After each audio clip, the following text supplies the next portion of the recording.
I am here. This is Captivate the Mic, and I am here with the fabulous and beautiful and amazing Tracie Root. Tracie, I'm so glad you're here. I'm so glad I'm here too. I'm so proud of you for starting your podcast, and I'm so honored to get to be one of your speakers. Yes, and you're Or one of the interviewees first. is one of Yes, whatever one of my podcastees. I don't know whatever the term we'll come up with our own term. Okay, we'll make something up. I mentioned your bio previous, Tracie. You've done so many cool things. You've been through a lot as a young widow and mother of two, and you have reinvented yourself many times. And I would love for you to tell us one of your stories about your evolution, because this podcast is for women who are up to big things. And when you're up to big things, you bump up against things. So tell us. Yeah, I love that. Well, the big origin is that I grew up in Silicon Valley. I worked in corporate. I had a husband and two kids, not 2.5, just two. And that would be weird. And unfortunately, my husband, after my second child was born, when he was 1.5 and the older one was 4, my first husband passed away from cancer. And I was working, I was the breadwinner. I was working my job, and the kids were getting dropped off in the morning and picked up in the evening. And I just knew that there had to be something different in life. And that's when I found coaching. I actually was looking for a solution for myself to re-enter society post grief fog, and found a way to start feeling better about myself and taking care of myself better. And that came along with learning about what a health coach and a life coach could do for me. So as a result, I began coaching as well and really made some significant changes in my life. I left corporate. I became a coach full-time. And a few years later, I started to really try to figure out what I wanted my business to look like. I had just been plugging along with what had been given to me and was trying to decide what I wanted to actually create in this business. And I found a coach of my own, because talk to any coach, they've got a coach. Coaches need coaches. We all believe in the system, right? So I realized that what I wanted to create, I was feeling really hesitant about formulating the marketing and asking for money and asking for people to pay me to teach them these things that I had learned these last, say, 6-7 years of coaching already. And I realized my coach actually was, okay, so if you're doing this, then you should charge this much money. And I was like, like, that was made me so uncomfortable. I was just like, why would people want to pay me that kind of money? Why would people pay me at all, really? Because I had worked in like a network marketing system where I just got commissions and I just talked to people, and I never had to talk about pricing because I didn't set it. But once I was setting my own pricing, I had this real problem with identifying my own worth as it relates to dollars for my expertise. And as soon as I realized that the worthiness piece was what I was having a problem with, I took a pen and I went to my wall next to me here, my window. And on the window frame, I wrote, there's a lot of moms out there to be like, don't write on the walls. I wrote in my office, you are worthy of the dreams you dream. The world is waiting for you to show up today. And this was years ago, and it's still there. And I look at it every day, because especially the part about people waiting for us to show up. They're waiting for us to ask them to help move them forward. And the dreams that I had that would propel me moving forward were exactly the dreams I wanted them to believe in for themselves. So why am I holding myself back?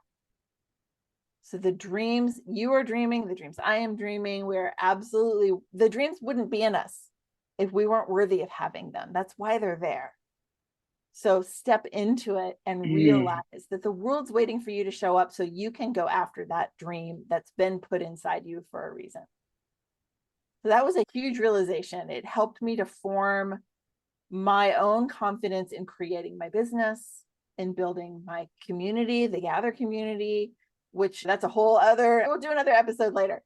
There is a follow-on story to this whole worthiness thing. And that's every time you try to do something new that is uncomfortable, that you've never done before, the same thing keeps showing up. That's why people stay in therapy for so long. You got to keep working through the things that you thought you healed from, but then it shows up again. Yes.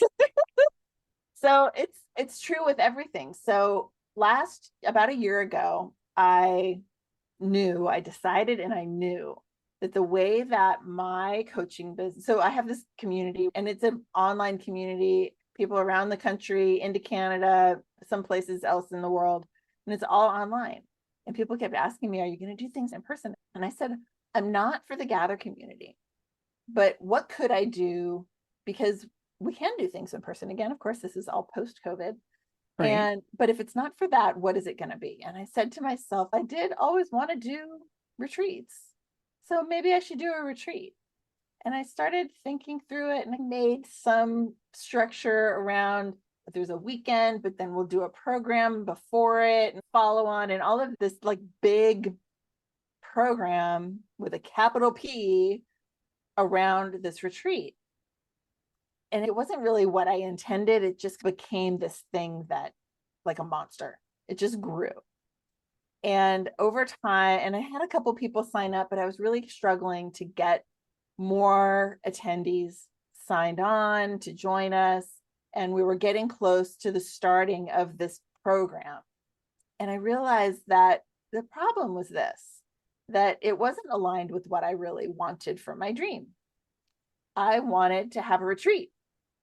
I didn't want to have a giant program that had a retreat in it. I wanted a retreat. And I know that you have to do some before and after to get people oriented and all of that. But what I needed was a retreat with a program that had a small P instead of a big P. Just a couple of calls beforehand, make sure everyone's ready, follow on call after to make sure everyone is good, landing at home afterwards and remembers what they said while they were there, instead of 6 calls before, 6 calls after in this giant year-long thing. So I changed it. I said, you know what? We're going to change the retreat date from June to September. And I'm no longer going to have this many calls. It's going to be just these 2 dates before and this 1 date after. And for people who had signed up originally expecting this giant program, I gave them some bonuses for the cost difference of a big program versus a smaller program. I said, I'm going to upgrade your room and we get this. And everyone was happy. They had longer to pay for it too. And all of a sudden, my energy around how I talked about it completely changed because it now was aligned with what my dream looked like. And I immediately signed up 3 more people because I was no longer like fighting with myself internally about what is it that I'm trying to do and what is it that I want to create for my business. Wow. And it just felt so, and it was amazing. And getting to that point where now we have enough people, I should say, to have a viable retreat program. And now I was really careful to curate the group that was there to make sure that it was for them, right? That it was still in line with the dream of this event and the purpose and the mission and the promise that I had made to them. And it happened 3 weeks ago. And it was amazing and so fun and so impactful. And it just went great. And I'm thrilled. And even going out of this into the next year, where I have a more substantial thing for next year, I keep going back to where does it feel right? Where does it feel that the dream is aligned with the structure and the structure is aligned with what I'm trying to create as opposed to what I think it's supposed to be. And that was I love it. Learning. Oh, I love it. Thank you, Tracie. That's so great. I think that's something I know I have struggled with is being uncomfortable out of my comfort zone. There's that. And then sometimes I think, oh, I don't want to do this. And it's just because I'm uncomfortable. But sometimes I have pushed and forced things. So it's like Right. You have to line, go back right? There's to a like, line. why am I uncomfortable? Uncomfortable because I don't feel worthy? Am I uncomfortable because it's more money than I've ever charged? Or am I uncomfortable because something's out of alignment? And it's totally two different Those things. are, yeah. Woo, If you yeah. can recognize that you're out of you're out of alignment because you're doing things that aren't congruent with your values, that's a whole different thing than saying, I've never charged this much, why would people pay me? But if you have the personal value that you are great and you have confidence, and when you work through that, then the hesitation around things like money or asking people for a certain amount of time or to travel, right? Those go away because it's not our job to decide for them whether they can afford it or whether they can get a flight or whatever the obstacles might be for them that we're anticipating, and therefore thinking that they're not going to want to do it because of that. And it's a lot of times it's our projections onto them.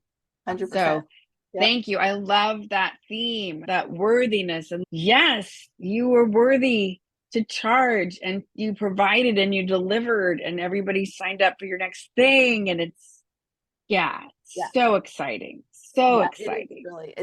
And I'm super grateful because the role of a coach is to believe in you until you believe in yourself in a lot of situations, right? And so my coach pushed me through that, and I do believe in myself now because now I've done it.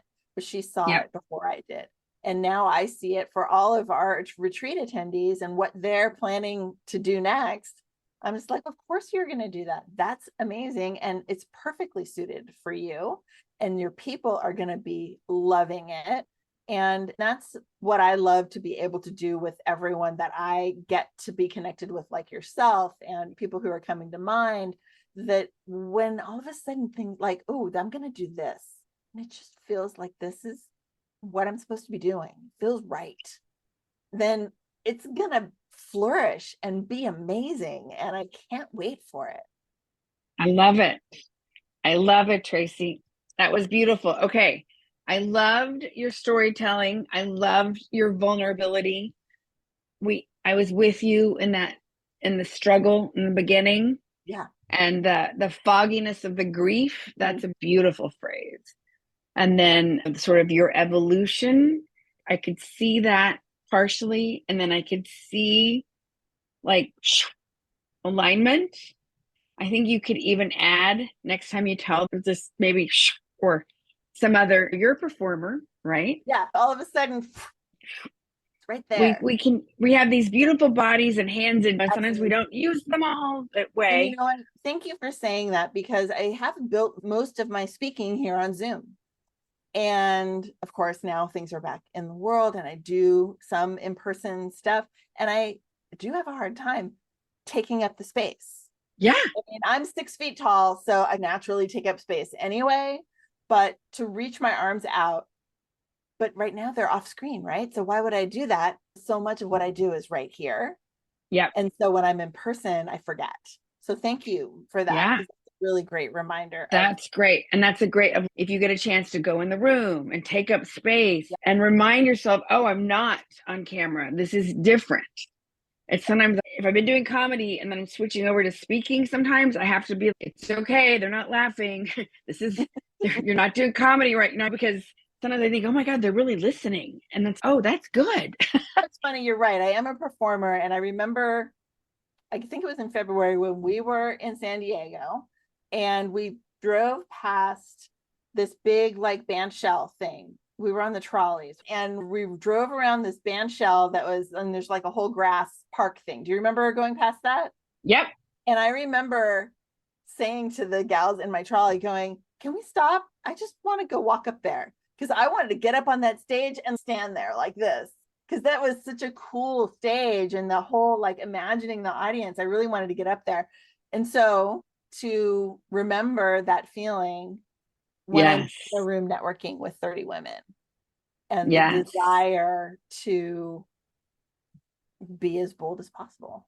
Yeah. And it's just Yeah. like that Marianne Williamson, when you take a space and give yourself permission to shine, you're doing that for other people too.